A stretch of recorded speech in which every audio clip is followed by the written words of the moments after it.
I wanted to do a quick follow-up on the circle cutting jig that was in my video, the planter trolley, as well as the fence for the router table. I had a couple of comments, a couple of questions asking about a fence, if I was going to make one for the new router table, or if I was going to use my table saw fence. And I've already got a fence. I had a fence for my old router table, and I'll show that to you in a minute. But first I want to talk to you about this circle cutting jig. Now this circle cutting jig is nothing more than a 1/2 inch piece of plywood and a 3/4 inch runner. And basically the runners, I use hardwood, softwoods, you know, whatever I have at the time to make that quick jig that I need. And this happens to be just a piece of select pine. It's a 3/4 inch, and the 3/4 inch fits perfectly. I don't know if you can hear that or not, but I mean it's just a perfect fit in my miter track. So I use that for, you know, things like this, something that's just going to be pretty much stationary while I'm cutting the circle. If I do have to move it, it moves just fine. And if it's something that, you know, over time maybe some expansion and contraction will happen or whatever, I can simply make another one. I actually have quite a few of these circle cutting jigs. Now this particular one has different locations where I can put my brad for different size circles, because I actually use this jig for a project that requires I think 3 different circles to be cut out. And so that's what I use this for, and I have each one of my little pins marked, as far as pinholes marked as far as what, you know, circle I'm making or what have you. Now this one I made, you know, that I used in the video for the trolley, I made it specifically for those 12 by 12 inch planter trolleys, and I'll keep it for that. I'll mark on the back, or write on the back with a marker, planter trolley, and I'll hang it up. Now, as I said, it's just simply a 1/2 inch piece of plywood, nothing more, and then a runner. And what I normally do is I will stick my runner into place, and then I will put my piece of plywood over that runner to where I'm actually going to be able to cut through. It's zeroed out. And a lot of times, you know, like when you're making a table saw sled or something, that you'll put maybe some pennies or some washers or something in the miter track to lift this up a little bit so you can make good glue contact with it on the bottom of your sled and get everything squared and trued up. Well, I don't do that with these circle cutting jigs.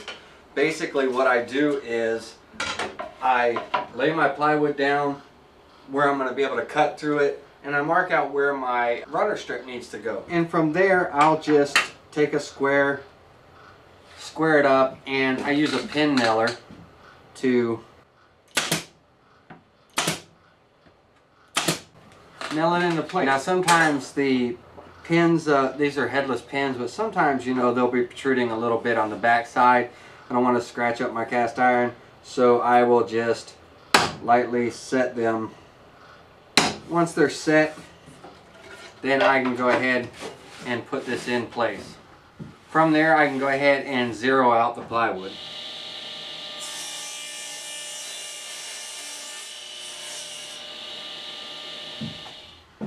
Once that's done, I go ahead and I just measure and find the center, and then draw a line. And on that line, no matter how big of a circle I need, if I need a 5-inch circle, then I'll measure over from the cutting edge 2.5 inches, and I'll put a brad nail. 10-inch circle, I measure over 5 inches, so on and so forth. And that's it. That is the circle cutting jig.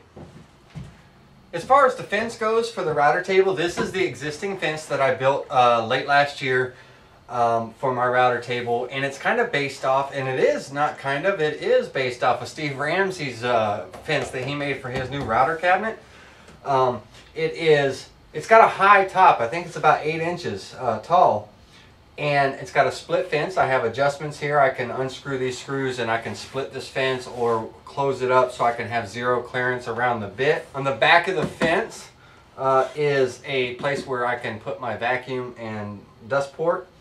What I need to do, the one thing I do need to do that I didn't do last year when I built it, or I haven't done it yet, is I want to go ahead and put some Formica on the front of this, on the 2 lower split fences and on the top.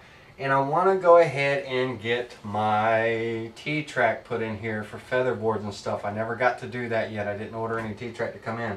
but I have some T-track coming in and I will get that done.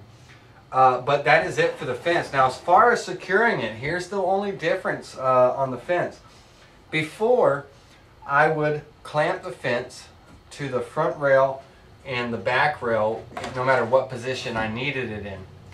Well, when I added this table here, if you notice, the fence kind of runs onto that table. So what I'm going to do is trim that little lip off. It's just a little lip that's on the side of the fence. I'm going to trim that off. And on the back of the fence, on the bed, I'm going to go ahead and drill a 1/4 inch hole, get some star nuts or some knobs, use some T-bolts, and I will be cutting a short distance of T-track on both sides in line with my new fence, so I have room to move it back and forth, and I can lock it down with the T-nuts and the T-track. So that's the only thing, that's the only modification I need to do to this fence. In the meantime, until my T-track comes in so I can get that done, I still clamp it. I just clamp it back here where I can get a hold of it whenever I need to use it. But that's it, that's the fence, and it's the same one that I've always used. I'm not going to build anything new. I'm just going to finally get this one finished off. So that's pretty much the rundown on the fence and the circle cutting jig. Now the router table and the extension wing, the pull-out support, I'm very happy with it. The pull-out support, the one thing that I was thinking about, I was going to be concerned about was where I was standing as I'm working, but it's perfect. There's no problem with it whatsoever, and it's been a big help, especially when I'm cross-cutting on my sled and everything. So I'm very happy that I built it. Now a commenter on YouTube had asked if, or not asked, he made a comment that was a good suggestion. I want to share it with you. He says a lot of times when he's cross-cutting boards on his sled or off his sled, if the board is longer than his sled, then he really has no way of putting up a stop block or something, especially like if he has, say he's got to do repeated cuts on a board that's greater than 30 inches, longer than his table saw, then he really has no way of doing, setting up a stop block. Well, he said, one great thing is you could take this extension and this thing and add some type of little attachment over here on the side to where you can put a stop block in it. With it sliding out an additional 24 inches, you can set your stop block up and be able to do repeated cuts on boards that exceed your table saw where you would need to do repeated cuts. I think that's a great idea. I thought I would share it with you. Alright guys, well that's the rundown on the circle cutting jig and the table saw fence as well as the pull out support arm. Think about that. That's a pretty good idea. If you decide to make something like that support arm with for cross-cutting long boards, there's multiple uses for it. Like that gentleman said, you could use it, make a little attachment or even clamp a stop block onto it for making repeated cuts for things that exceed your table saw width of 30 inches or whatever your table saw width may be. Excellent idea, and I wish I'd have thought of it. The circle cutting jig, when you're using it, it's really simple to make. When you're using it, just use caution. There's a couple of ways of doing it. When you're cutting your circles, you can raise your blade a little bit, make a rotation, raise your blade, make a rotation, and keep doing that until you cut your circle out.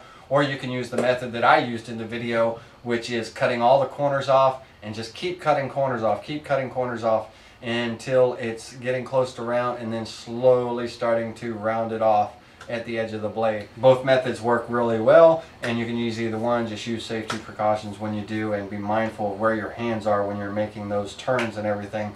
Now the table saw is not the only place you can make circles. As you know, you can use your jigsaw, you can use your bandsaw, you can use your router.